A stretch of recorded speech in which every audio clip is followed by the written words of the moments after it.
All right, so for this one, what we're going to do is we're just going to inspect what would be happening around this point here. So they want us to look at g prime of negative 5. So in order to do that, we have to do g prime of x. Well, this is going to be equal to 3 times f prime of x times whatever that was on the inside, but the derivative of x is just 1, and so I'm left with a negative 3. So they tell me that f prime of x at this point, so I'd be doing f prime of negative 5.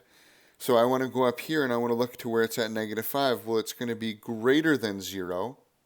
So if it's 3 times something that's greater than 0, that means that g prime of negative 5 also has to be greater than 0. And so just to write out what this would look like, we would do g prime of negative 5 is equal to 3 times our f prime of negative 5. And so since it's a positive number times a positive number, we know it has to be positive and greater than 0.